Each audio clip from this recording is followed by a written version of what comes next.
G'day everybody and welcome to another YouTube video review. It's been a long time between drinks when it comes to Star Wars vehicle reviews and a really long time since probably a really great Hasbro Star Wars vehicle worth reviewing. Probably the last one I'd have to say would be the Millennium Falcon up there. It came out probably about, I think it was 2007, 2008, so that's nearly 10 years ago. It's a long time. If I'm wrong, let me know.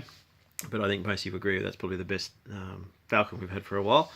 But let's get on to this, guys. Rogue One, really loved the film. They did a fantastic job leading into A New Hope and really reinvigorating all the Star Wars fans as to what was to come next once Disney took over. And this was one of the vehicles that came out, and I love how they've done the vintage packaging. It's not just the stock standard stuff we get now, which is just marketing collat. And oops, if I can just grab it, it's hard to film with one hand, so you can see there. So it does come with the compartments, the hidden storage compartments that fall off. You've got the working tread, so it actually does roll like a tank. You can fit up to 3 figures into the vehicle, so 3 tank drivers, and you've got the openings there, so you can really see the inner workings. And when we go through it, you will see some fantastic detail. Back of the box is pretty much almost the same as the front of the box. So nothing to show you there, so you're not going to miss out on anything. So let's get down and have a look at basically the tank itself. Does not come with a figure, which is a bit of a disappointing thing, but if you're a vintage fan, the vintage figures are out soon, which is great because you've got more than 5 points of articulation, so you'll probably really want to get one of those. I'd say that's who's on the box there, one of the vintage figures. But the 5 points do work well, and they do fit into the vehicle as well, so you can still have that look. It's just probably a little bit more impressive if you can have a couple of joints on hinge there with him driving along. So we'll start by just taking him out. So as I said, there's your tank driver. Let's take him out.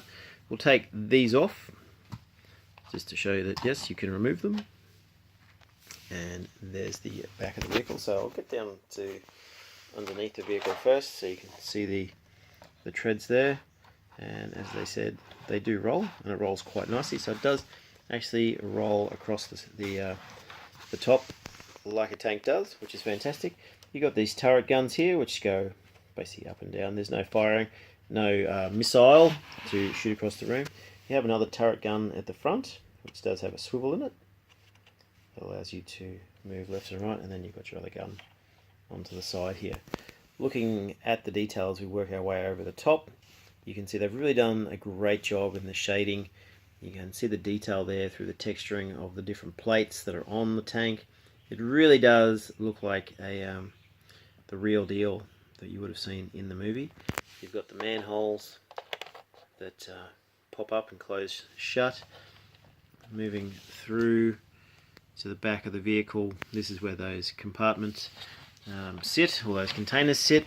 This is a secret hidden storage section, so if you want to put something somewhere or have more soldiers on display carrying around the stormtroopers, you can do that, or you can just push them down, or you pop them back up and they go over like that. So nothing too tricky there. I'll just move them out of it so we can have a bit more of a look.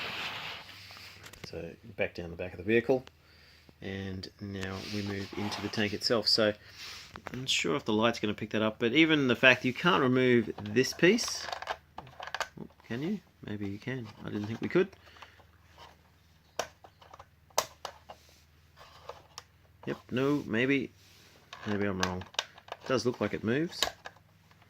Oh, there you go. We do have the inner workings of the tank.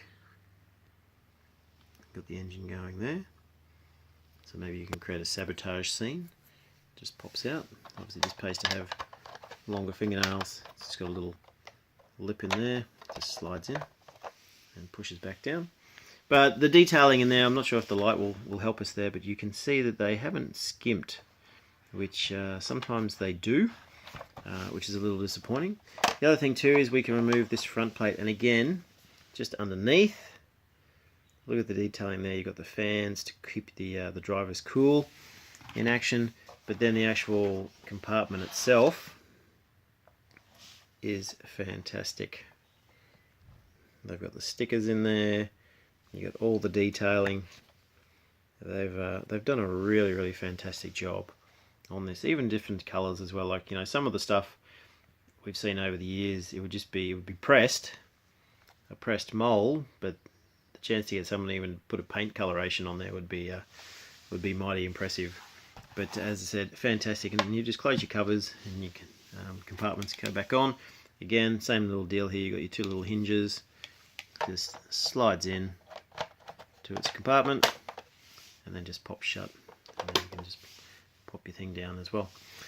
So the containers themselves, fantastic. You can actually pop the ends off and keep some weapons in there if you wanted to.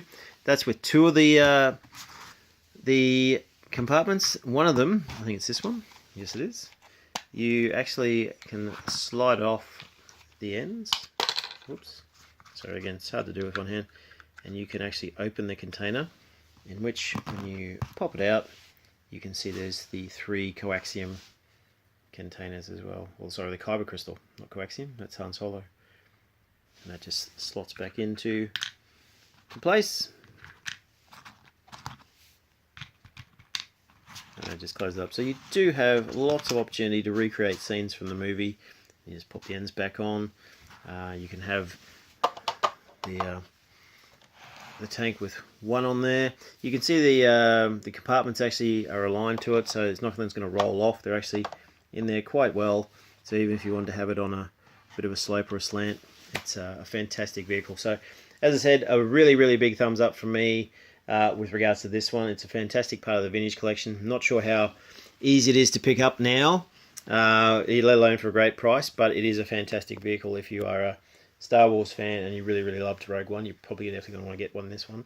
So, and let's just cross our fingers that they keep pumping out quality vehicles like this one in years to come. So anyway, thanks for watching, thanks for subscribing, thanks for hitting the notification bell. Make sure that you always know when I'm putting up a video. I don't do it as regularly as I used to anymore. It's just a bit hard with work and everything else going on in life, but where I can, I try. And as I said, if there's anything else in the room here that I haven't reviewed and you want to have a look at, just let me know in the comments and I'll see if I can get around to it. But anyway, thanks for watching. Keep subscribing. Cheers!